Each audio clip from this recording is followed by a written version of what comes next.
Que bom que você está aqui. Nós seguimos refletindo acerca do discípulo na igreja. Você já deve ter reparado e observado que desde o ano passado nós estamos conversando sobre a temática do discipulado. E a ideia esse ano é a gente fazer pousar esse tema no nosso contexto, na nossa realidade. Nós vimos bastante ano passado o conceito bíblico acerca do discipulado. E esse ano a gente vai trabalhar uma perspectiva prática. Tá ok, eu sou discípulo de Jesus. E o que isso significa na igreja onde eu estou, na família onde eu estou, no trabalho onde eu estou, na cidade, sociedade onde eu estou inserido? Quais as implicações práticas desse discipulado e desse processo de ser discípulo nas nossas realidades e no nosso dia a dia? E nós começamos a semana passada a conversar sobre esse primeiro ambiente, que é a igreja. E a ideia de como nós, discípulos de Jesus, somos chamados a viver na igreja local, nesse ambiente que chamamos Iba Viva, né? Onde nós nos encontramos semanalmente. E eu quero lembrar você também que já faz algum tempo que nós temos um movimento bem legal na nossa igreja, que são as devocionais diárias, que nós mandamos toda semana, e que também estão linkadas com o tema que nós estamos estudando aqui na celebração. A nossa ideia é que o que a gente conversa aqui no domingo, não fique apenas aqui no domingo, mas de alguma forma reverbere em nós ao longo da semana. Por isso, se você ainda não tem a prática de diariamente ouvir as devocionais que são colocadas lá no aplicativo da Iba Viva, geralmente são 10 minutos de devocional, você coloca lá para ouvir enquanto você vai fazer uma caminhada, ou quando você está dirigindo, ou lavando louça, enfim. Eu quero te encorajar e desafiar você a ouvir. Você pode baixar o aplicativo da Iba Viva, e lá vai ter um ícone devocionais, você entra, acessa lá, tem todas as devocionais que nós já lançamos, e tem as devocionais que serão lançadas, inclusive sobre esse tema e essa série. E repito, é uma oportunidade incrível para você aprofundar o seu olhar nas Escrituras, para você ser encorajado pela palavra de Deus e para você também auxiliar, para te auxiliar nas devocionais, para que você, depois de ouvir esse áudio, você engate aí na sua devocional pessoal. Então fique aí o desafio. Hoje nós conversaremos sobre a edificação mútua, unidade, diversidade e mutualidade. E o nosso texto base é Efésios capítulo 4, do versículo 1 ao versículo 16. E eu convido você a acompanhar a leitura do texto. Eu farei a leitura aqui na minha Bíblia, depois nós voltaremos em alguns textos que serão projetados aqui, mas eu peço que você acompanhe aí no seu celular, na sua Bíblia de papel, enfim, a leitura desse texto. Efésios capítulo 4, do verso 1 ao verso 16, onde nós encontramos o seguinte: Como prisioneiro no Senhor, rogo-lhes que vivam de maneira digna da vocação que receberam. Sejam completamente humildes e dóceis, e sejam pacientes, suportando uns aos outros com amor. Façam todo o esforço para conservar a unidade do Espírito pelo vínculo da paz. Há um só corpo e um só Espírito. Assim como a esperança para a qual vocês foram chamados é uma só. Há um só Senhor, uma só fé, um só batismo, um só Deus e Pai de todos, que é sobre todos, por meio de todos e em todos. E a cada um de nós foi concedida a graça conforme a medida repartida por Cristo. Por isso é que foi dito: quando ele subiu em triunfo às alturas, levou cativos muitos prisioneiros e deu dons aos homens. O que significa ele subiu, senão que também havia descido às profundezas da terra? Aquele que desceu é o mesmo que subiu acima de todos os céus, a fim de encher todas as coisas. E ele designou alguns para apóstolos, outros para profetas, outros para evangelistas e outros para pastores e mestres, com o fim de preparar os santos para a obra do ministério, para que o corpo de Cristo seja edificado. Verso 13. Até que todos alcancemos a unidade da fé e do conhecimento do Filho de Deus e cheguemos à maturidade, atingindo a medida da plenitude de Cristo. O propósito é que não sejamos mais como crianças, levados de um lado para o outro pelas ondas, nem jogados para cá e para lá por todo vento de doutrina e pela astúcia e esperteza de homens que induzem ao erro. Antes, seguindo a verdade em amor, cresçamos em tudo naquele que é a cabeça, Cristo. Dele, todo o corpo, ajustado e unido, pelo auxílio de todas as juntas, cresce e edifica-se a si mesmo em amor, na medida em que cada parte realiza a sua função. Vamos orar mais uma vez? Paizinho querido, continue a nos falar ao coração. O Senhor já nos tem falado por meio dos louvores, oração, súplicas, e agora diante da Tua palavra, queremos também ouvir a Tua voz, que ela seja semeada no nosso coração, encontre solo fértil e aquilo que veio de Ti cresça, frutifique e floresça, para a Tua glória, em nome de Jesus. Amém. Bom, uma pergunta que pode nortear a gente aqui hoje é: qual é o papel do discípulo na igreja? Qual que é o meu papel na igreja, o seu papel na igreja? Qual que é a importância de nós, quanto discípulos de Jesus, discípulas de Jesus, estarmos aqui? É interessante que a gente invariavelmente pensa o nosso papel, a nossa atuação fora da igreja, lá na cidade, na nossa casa, no nosso trabalho, e isso é legal, é necessário. E às vezes a gente negligencia ou esquece que nós, quanto discípulos de Jesus, também temos um papel aqui na nossa comunidade de fé, um compromisso com os nossos irmãos, com as nossas irmãs. Todos nós que fomos encontrados por Jesus, nos encontramos com Ele, fazemos parte da igreja de Jesus, somos chamados a viver essa relação de discipulado, sobretudo aqui, no meio da nossa comunhão, onde nós desfrutamos dessa vivência. Essa pergunta, qual é o papel do discípulo na igreja, nos livra do perigo de cairmos numa lógica de consumo da religião.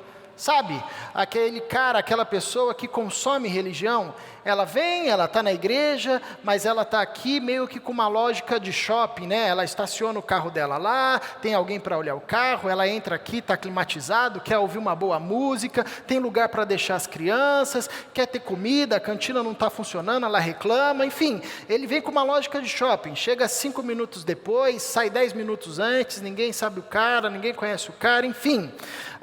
Essa pergunta, qual é o papel do discípulo na igreja, nos ajuda a fugir dessa lógica, porque nos sinaliza que nós, quanto discípulos de Jesus, temos também um chamado, um papel a desempenhar aqui.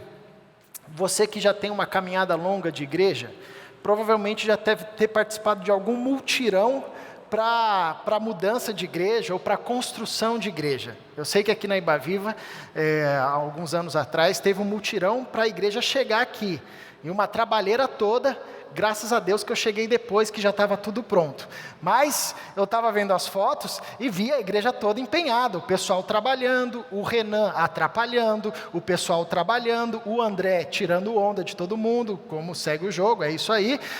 Mas é muito legal esse envolvimento, quando toda a igreja, literalmente, cada um do seu jeito, com a sua ferramenta, com o seu talento, com a sua habilidade, um batendo prego, outro levantando tijolo, outro derrubando parede, outro cozinhando, outro ficando com as crianças, enfim, cada um de um jeito contribui para uma construção física, palpável, visível, que fica na história e serve às pessoas que estão por aqui.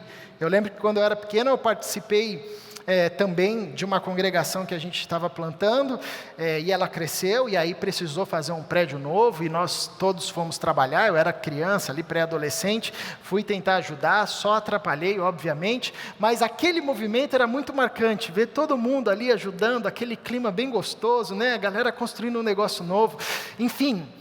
Essa ideia que Paulo quer trazer aqui para nós, a ideia do apóstolo Paulo, a ideia desse texto é que a igreja é esse ajuntamento de pessoas que foram encontrados por Jesus, cada qual construindo juntamente um com o outro algo visível, palpável, algo que fica na história e que serve à história. E esse texto, ele nos ajuda a responder a partir desse movimento de edificação mútua, qual é o papel do discípulo na igreja, na sua comunidade local. E um primeiro aspecto que nós podemos destacar desse texto é o aspecto da unidade. Paulo, ele traz esse chamamento ao seu povo, aos seus ouvintes, né? E cabe a nós também, façam todo o esforço para conservar a unidade. Interessante que Paulo começa o capítulo 4 dizendo, olha, como prisioneiro no Senhor, eu peço, eu rogo para que vocês vivam de maneira digna da vocação de vocês, né?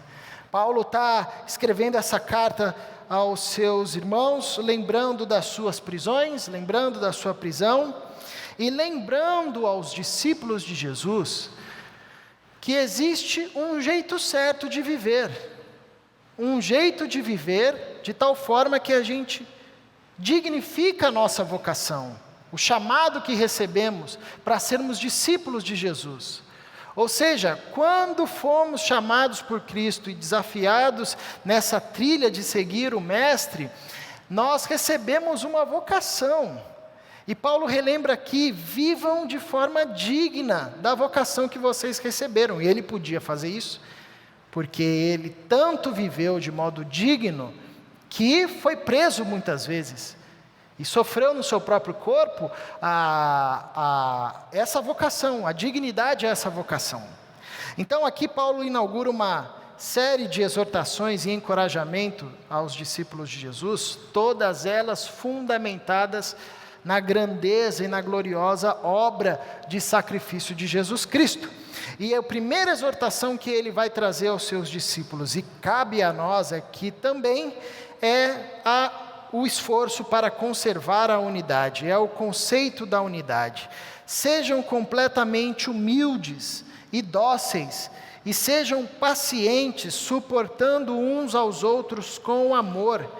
Façam todo o esforço para conservar a unidade do Espírito pelo vínculo da paz. Nós, discípulos de Jesus, fazemos parte da igreja de Cristo. Essa igreja se encontra aqui localmente, mas ela é muito maior do que esse povo que se reúne aqui. É gente de toda a tribo, língua, nação, espalhada pelo mundo inteiro ao longo da história. Porém, aqui nós desfrutamos desse aspecto visível e palpável da igreja de Jesus, da comunhão na qual fomos inseridos e que oferta para a gente uma unidade, a capacidade de desfrutar de uma unidade, que não é promovida por nós, mas é promovida pelo Espírito. Já está aí, já está dada, já está posta. Quando nós nos rendemos a Cristo e Ele se torna o Senhor da nossa história, nós somos inseridos nesse corpo, nessa família, nessa unidade.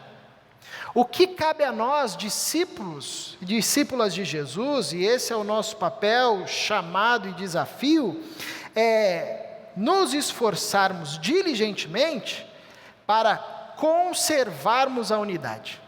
A gente não precisa criar unidade, graças a Deus, porque a gente, quando vai criar alguma coisa, geralmente a gente separa, né?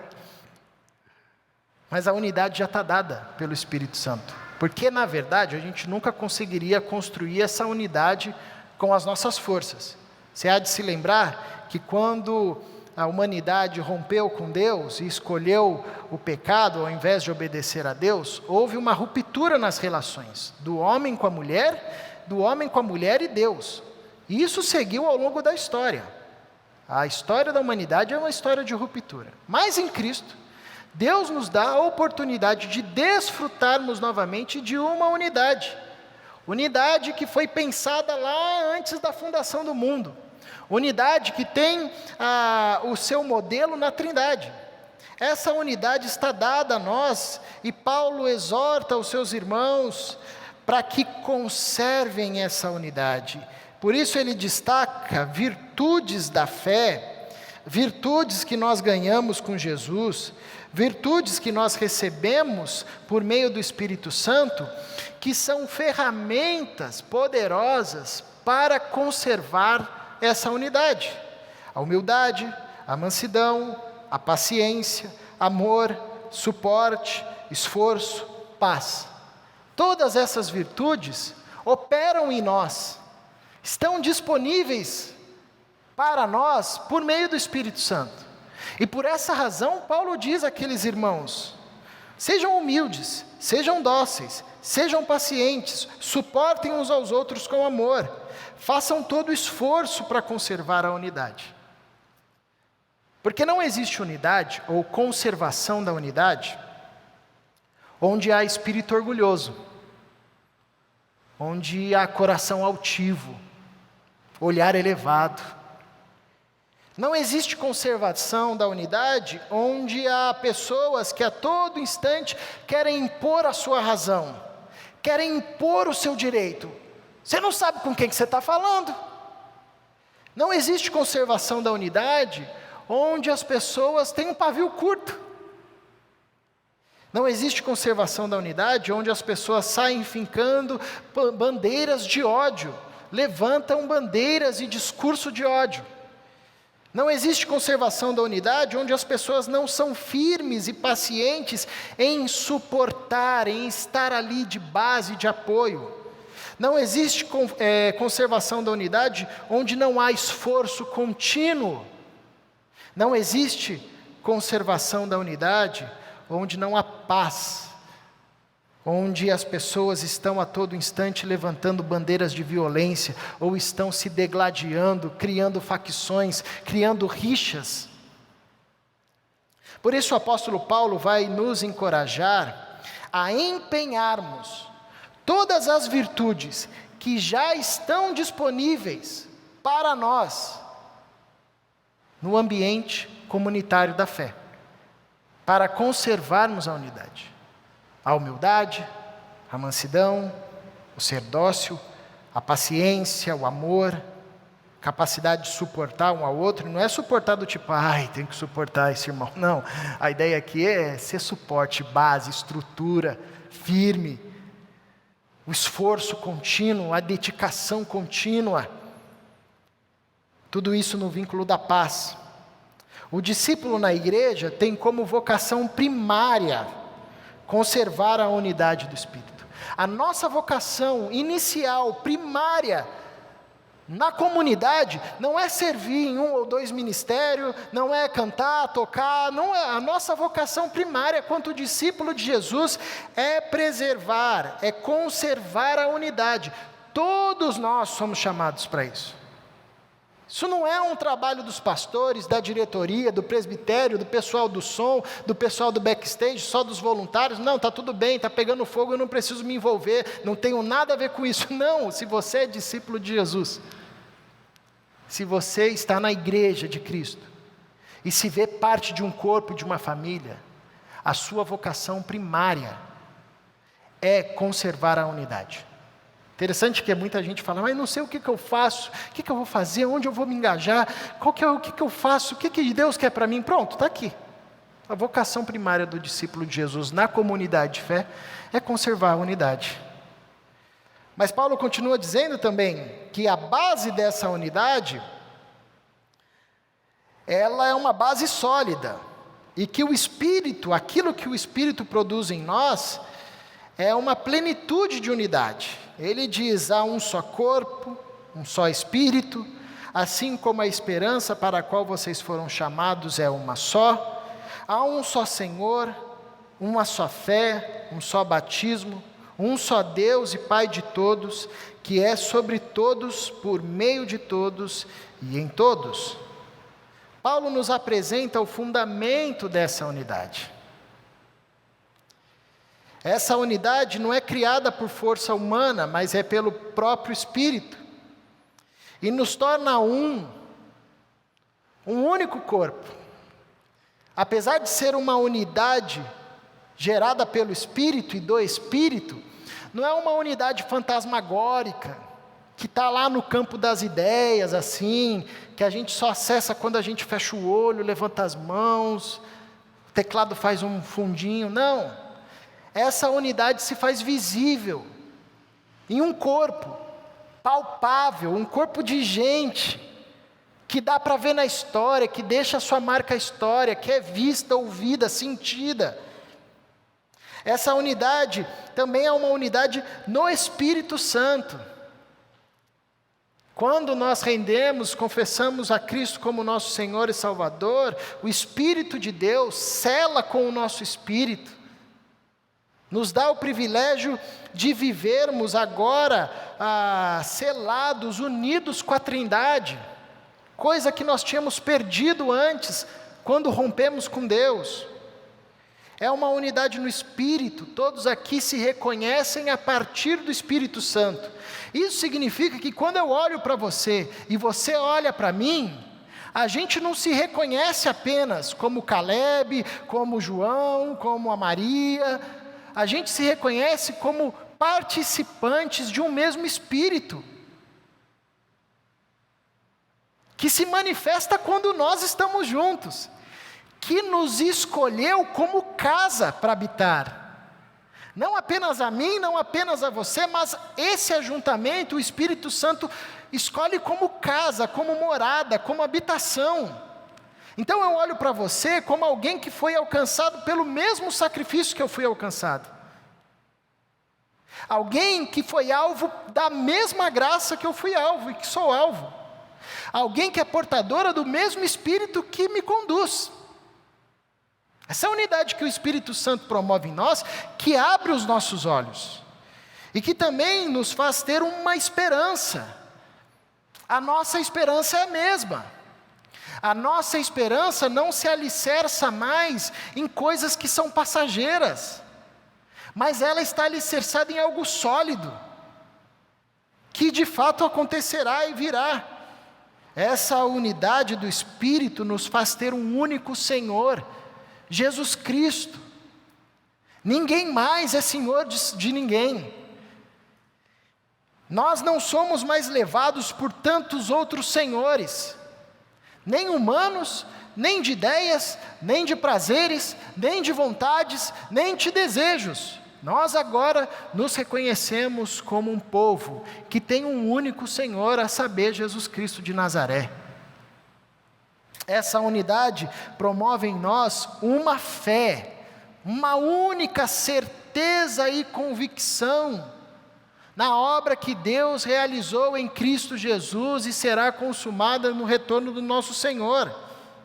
Uma fé sólida, uma fé inabalável, não é um chute no escuro, não é uma fezinha que a gente faz, talvez, pode ser, não. É uma certeza, uma convicção que Deus faz nascer no nosso coração e nos chama para alimentarmos e fortalecermos mutuamente. Essa unidade também é vista num único batismo, num único processo de morte e ressurreição, onde morremos para a velha vida e nascemos para uma nova vida, e nos identificamos agora parte de uma mesma comunidade, ingressamos numa mesma comunidade, por isso nos reconhecemos a partir do batismo de Cristo, que é muito mais do que o batismo que nós praticamos, porque alguém pode passar pelo batismo, mas não ter sido encontrado por Cristo Jesus, e isso se torna um ritual vazio. Porém agora, pelo Espírito, nós nos reconhecemos que fomos batizados em Cristo Jesus, morremos com Ele na cruz, ressuscitamos com Ele na sua ressurreição. E por fim, Paulo também nos sinaliza que essa unidade é vista e fundamentada em um único Deus. A gente não tem mais milhares de ídolos e altares. Jesus Cristo nos livrou dessa vida e nos fez entender que, na verdade, os ídolos não passam de criação humana. Só existe um Deus, um Criador, e nós temos um único Deus e que temos o privilégio de chamá-lo de Pai. Isso é uma coisa muito legal. O pessoal me zoa tanto que eu uso a palavra bela que eu não posso mais usar a palavra bela, então vou usar legal. Isso é uma coisa muito legal da fé cristã. Porque todas as outras religiões possuem os seus deuses, suas divindades e tudo mais, né? Mas a fé cristã é a única que nos ensina a chamar Deus, o nosso Deus, de Pai, Paizinho. Privilégio que nós temos em Cristo Jesus, e de estabelecer e desenvolver uma relação familiar, fraterna, e não apenas religiosa. Então esse é o fundamento da unidade que nós podemos desfrutar, e que tem o seu padrão na Trindade. O projeto de Deus é aplicar em nós, fazer nascer em nós, a mesma unidade que a Trindade desfruta. A mesma unidade que o Pai, o Filho e o Espírito Santo desfrutam. Por isso, o discípulo na igreja é chamado para conservar a unidade, mas é chamado também para desfrutar da unidade promovida pela Trindade. Nós temos o privilégio de desfrutarmos dessa unidade que está disponível a nós, de desfrutarmos dessa plenitude da unidade, de um só corpo, um Espírito, uma esperança, o Senhor, uma fé, um batismo, um Deus e Pai. Nós somos chamados para desfrutarmos dessa unidade que Deus deseja e quer formar em nós. O segundo aspecto interessante desse texto é que esse texto também fala de diversidade. E Paulo nos sinaliza, relembrando o Salmo 68, o que ganhamos em Cristo Jesus. Porque sempre vale lembrar que a unidade que Deus promove em nós não é uniformização. Nós, seres humanos, quando tentamos promover algum tipo de unidade, em qual instância for, invariavelmente, nós só conseguimos fazer isso por meio de uniformização. Se você pegar qualquer regime autoritário, seja ele de que aspecto político for, a unidade ou a ideia de unidade, na verdade é a uniformização. Todo mundo se veste igual, todo mundo fala igual, todo mundo pensa igual, todo mundo lê a mesma cartilha, todo mundo frequenta o mesmo local, todo mundo tem o mesmo jeito de viver, todo mundo tem que ser igual. Não pode ter nada diferente. Se tiver alguma coisa de diferente, uma fala de diferente, bom, a gente tem que tirar essa pessoa porque ela está fora da uniformização. Não é isso que Deus promove em nós. Deus promove em nós unidade, que só existe em meio à diversidade. E aqui o apóstolo Paulo nos apresenta a lógica da diversidade na perspectiva dos dons. Ele vai dizer: e a cada um de nós foi concedida a graça conforme a medida repartida por Cristo. Por isso é que foi dito: quando ele subiu em triunfo às alturas, levou cativos muitos prisioneiros e deu dons aos homens.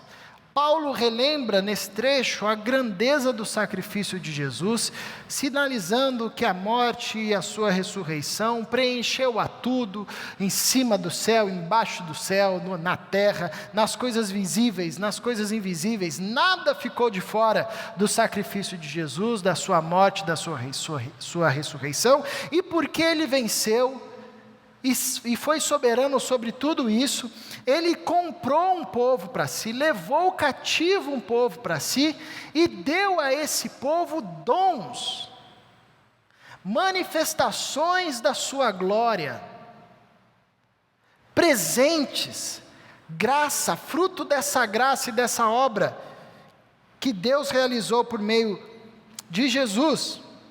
E o dom é a forma como nós, discípulos de Jesus, conseguimos expressar o poder de Deus. Paulo, em Efésios, no capítulo 1, a partir do verso 18, ele vai dizer o seguinte: eu oro para que vocês tenham os olhos abertos. Ele está falando àqueles irmãos, e a nós também, para que vocês tenham olhos abertos e vejam o que nós recebemos em Cristo. Uma esperança, uma herança que não pode ser perdida, e poder. E aí ele vai descrever esse poder. Ele diz: poder, o mesmo poder que Deus usou para trazer Cristo dos mortos e elevá-lo acima de toda autoridade e dá-lo à igreja. Esse poder, que é o poder da ressurreição, opera em nós. E os dons manifestam esse poder. Dom é muito mais do que uma habilidade inata ou que foi um talento adquirido. Dom é um presente de Deus que confirma a nossa salvação em Cristo Jesus e que nos faz instrumentos para manifestarmos o poder da ressurreição. O mesmo poder que Deus usou para trazer Cristo dos mortos e que já é muita coisa, né? Mas o texto continua dizendo, e colocá-lo acima de toda autoridade, de todo principado e potestade. Esse poder está à nossa disposição por meio do Espírito Santo, por meio dos dons que Cristo nos entregou. E todos nós que nos encontramos e fomos encontrados por Jesus, recebemos dons. Todos nós. Isso não é prerrogativa do pastor, do profeta, de quem ensina, do sacerdote. Isso é prerrogativa de todos os discípulos de Jesus. Se você se encontrou com Cristo Jesus, rendeu a sua vida a Ele, você faz parte desse povo que foi levado em triunfo com Cristo e recebeu esse presente, esse dom ou dons que manifestam o poder da ressurreição, que manifestam a glória de Deus, que trabalham não só na perspectiva natural, física, palpável, mas também nos auxilia para trabalhar em demandas espirituais, realidades que nós não conseguimos ver, tocar, mas são reais, existentes e geram transformação. E aqui a gente aprende sobre a diversidade do corpo, porque os discípulos de Jesus receberam diversos dons. Na Bíblia, em Romanos, Coríntios, Pedro, a gente encontra algumas listas desses dons. Se você quiser se aprofundar, tem bastante material do Crescer disponível. Você dá uma pesquisada depois, fala com Israel, enfim. Mas o fato é que nós somos um corpo onde cada um recebeu uma forma de manifestar a glória de Deus, de manifestar o poder de Deus na história. Uma forma que é diferente uma do outro. E nisso consiste a diversidade do corpo, e aqui o apóstolo Paulo fala acerca dessa diversidade dos dons, porém nós sabemos, sobretudo nesse contexto em que Paulo escreve, que a igreja já sinalizava outros tipos de diversidade. A igreja nesse tempo era um ambiente onde judeu e gentil sentavam na mesma mesa, povos diferentes, antes irreconciliáveis, mas como Paulo diz no capítulo 2, agora em Cristo, o muro da inimizade foi derrubado.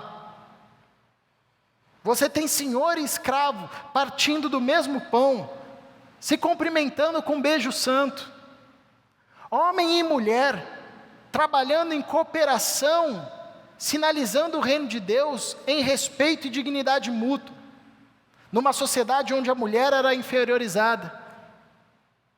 Para além dessas diversidades, o apóstolo Paulo também nos lembra que há no corpo diversidade da manifestação de Deus. Deus se manifesta entre nós de formas diferentes, que nós não conseguimos contabilizar, porque Ele se manifesta através dos seus filhos e filhas, e cada um manifesta a Deus a partir do seu dom de uma forma peculiar. O apóstolo Paulo continua dizendo: com o fim de preparar os santos para a obra do ministério, para que o corpo de Cristo seja edificado até que todos alcancemos a unidade da fé e do conhecimento do Filho de Deus e cheguemos à maturidade, atingindo a medida da plenitude de Cristo. E para exemplificar essa diversidade, o apóstolo Paulo destaca para nós pessoas, dons ou ministérios que eram exercidos na comunidade: apóstolos, profetas, evangelistas, pastores e mestres. Pessoas, dons que foram dados à igreja com esse objetivo de preparar e de edificar. Há diversidade de dons, há diversidade de funções. Nós não somos chamados para fazer a mesma coisa, graças a Deus. Cada um de nós recebe de Cristo Jesus um dom e um chamado e um desafio específico com o objetivo de prepararmos uns aos outros. E aqui, esses ministérios, apóstolos, profetas, evangelistas, pastores e mestres, todos eles ali alicerçados nessa perspectiva da autoridade, do ensino, da condução da igreja, com esse objetivo claro de criar um ambiente onde nós somos preparados para a obra que Deus tem dedicado, tem edificado em nós e através de nós. Tudo isso para que a gente chegue à maturidade, tendo um corpo saudável, um corpo que aguenta longas jornadas, igual esse corpo aqui, um exemplo.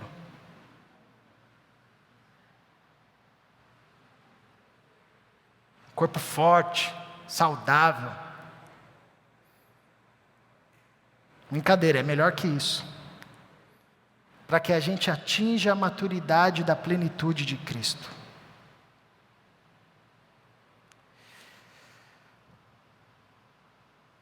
Esse espaço que nós temos aqui,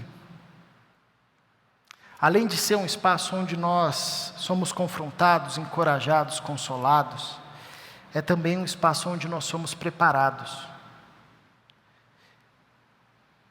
E Deus vai levantando muitas pessoas que vão se tornando instrumento nas suas mãos para nos preparar, para nos ajudar com os nossos dons, a lapidar o nosso dom. Às vezes a gente olha aqui, não, porque tem gente na igreja que tem dom de evangelização. Esse não é o meu dom, então eu não vou evangelizar. Não, todos nós somos chamados para evangelizar. Mas de fato, existem pessoas que Deus levanta na comunidade e que evangelizam com uma facilidade. O cara do lado espirrou, ela já pega um gancho para falar: está vendo esse espirro aí? Eu quero te falar sobre Jesus. Aí já começa a evangelizar a pessoa, assim, do nada. Como é que você conseguiu fazer isso? Isso não quer dizer que só essa pessoa vai evangelizar. Mas essa pessoa vai nos capacitar, vai nos treinar. Nós vamos aprender com ela. Da mesma forma com o profeta, aquele que prega a palavra de Deus. Da mesma forma com o apóstolo, que é o equivalente nosso do missionário, daquele que vai plantar novas igrejas. Da mesma forma com os pastores que cuidam, apacentam. Da mesma forma com os mestres que ensinam. Não é que esses caras esgotam e vão esgotar aquilo que nós temos que fazer para sinalizar o reino de Deus, mas esses caras vão nos preparar. Então a igreja é o ambiente onde nós viemos também para nos prepararmos mutuamente, a fim de que cheguemos à maturidade, atingindo a medida da plenitude de Cristo.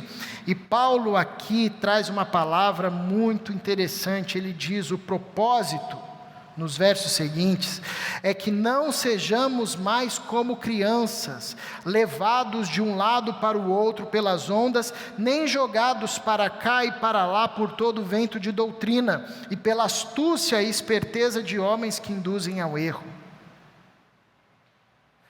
O propósito é que não sejamos mais como crianças.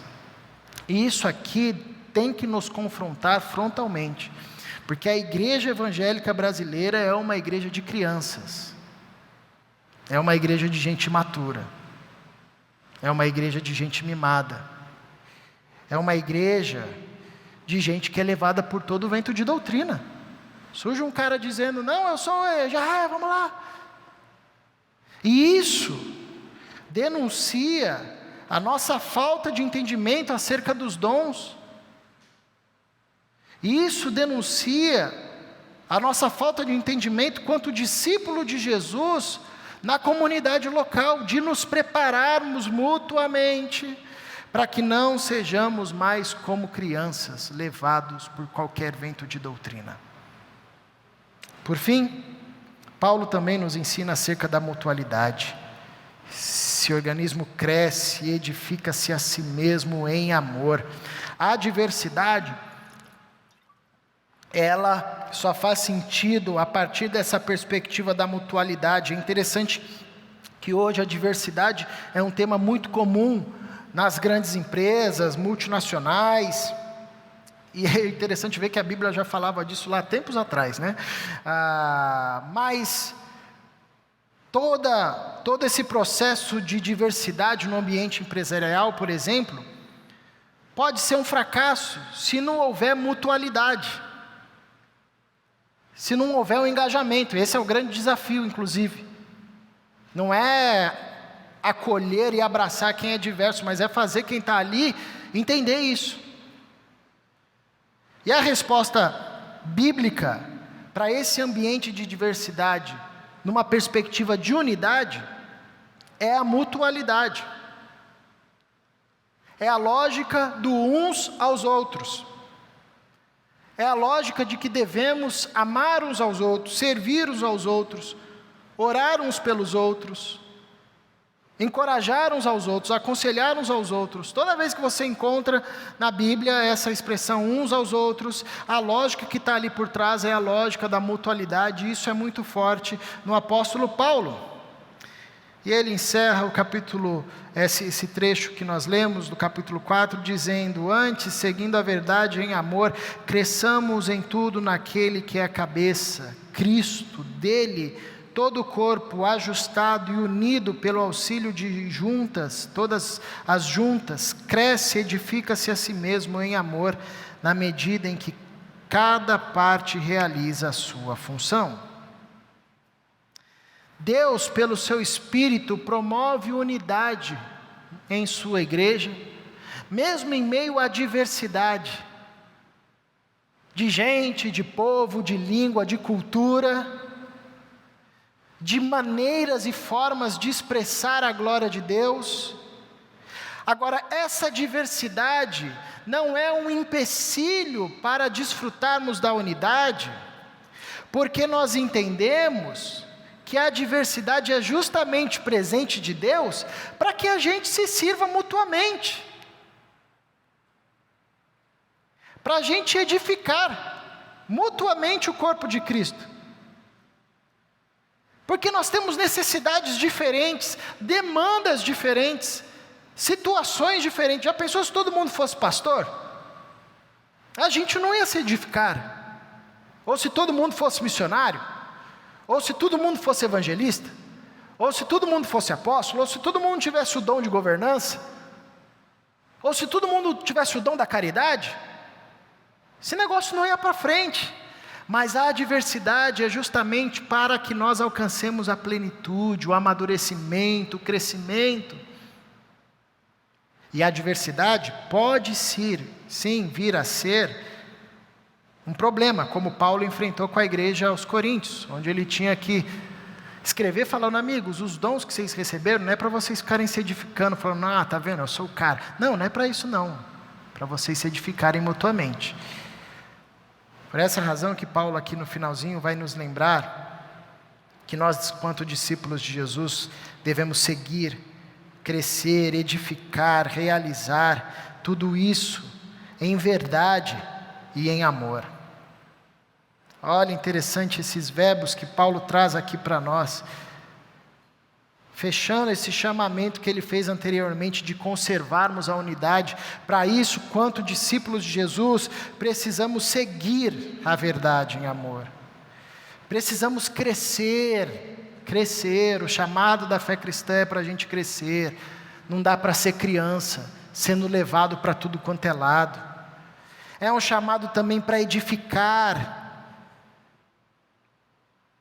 e é um chamado para realizar a nossa função no corpo. E todos nós temos uma função a realizar no corpo de Cristo. Uma função que é sua e que não é minha. E que se você não fizer, ninguém mais vai fazer.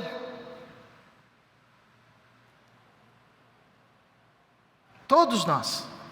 É por isso que é importante que nós, quanto discípulos de Jesus, relembremos que na nossa comunidade local, nós somos chamados muito mais do que para servir, do que para vir aqui assistir a celebração e dar um check lá, bom, domingo já assisti. Mas o nosso chamado primário é para conservarmos a unidade, entendendo a riqueza da diversidade. Não é tentar implantar uma uniformização. Não é assim que Deus trabalha. Deus levanta um povo diverso. Cada um expressa a sua glória de uma maneira diferente. E nós conservamos a unidade por meio da mutualidade, servindo uns aos outros. Eu lembro, quando eu leio esse texto, eu lembro de uma campanha que eu vi uma vez. Eu compartilhei isso no congresso que nós tivemos, mas como não estava todo mundo, eu vou compartilhar de novo. Era uma campanha, um comercial. Na China, eles iam fazer uma comemoração para o imperador. Então eles mobilizaram todo o país para fazer diversas homenagens, chamaram o exército, as crianças, não sei o quê, blá, blá. E aí eles foram até uma empresa estatal e chamaram os funcionários dessa empresa para fazer uma homenagem, uma apresentação para o imperador. E, bom, cada funcionário recebeu uma placa e eles iam desfilar. Em determinado momento, cada um ia levantar a sua placa e ia formar um mosaico, né? Ia formar alguma coisa que iria homenagear o imperador. E tinha um funcionário lá que estava meio assim, já sem paciência com a vida. Ele não queria muito ir e ele recebeu uma placa que era branca. E aí ele falou, eu não vou mesmo, eu recebi a placa branca aqui, eu sou a bordinha desse mosaico, não vou fazer falta nenhuma, amanhã eu vou dormir até tarde então. Aí muda a cena, aparece lá no dia seguinte, bem cedinho, todo mundo lá perfilado, fazendo as suas performances e tudo mais, e o cara dormindo na cama dele com a placa branca. Ele pega, derruba o despertador, joga a placa do outro lado e não vai mesmo. E aí vai lá o exército, passa, faz a sua homenagem, as crianças, não sei o quê, e aí vai essa empresa. E aí os caras começam a entrar e de repente cada um levanta a sua placa. E vai levantando a placa, e aí vai se formando um mosaico, e o mosaico é o rosto do imperador. Vai formando a cabeça, o olho, o nariz, a boca, e quando chega na boca falta um dente, que era a placa branca do cara. Esse cara provavelmente morreu, né? Na China você não faz um negócio desse, ainda bem que era só um comercial. Mas eu leio esse texto, eu lembro dessa história, porque todos nós recebemos um dom da parte de Deus. Quando esse dom entra na história e se manifesta, Deus é visto de uma forma peculiar, de uma forma diferente. Nós conseguimos ver a multiforme graça de Deus se manifestando através dos dons da igreja. É por isso que Deus, em Cristo Jesus, deu dons aos homens. E é por isso que o Espírito Santo nos chama a pôr esse dom na história. Porque quando ele aparece, nós abençoamos uns aos outros e revelamos uma face de Deus que a gente não vê e não veria se não fosse por aquela expressão do dom.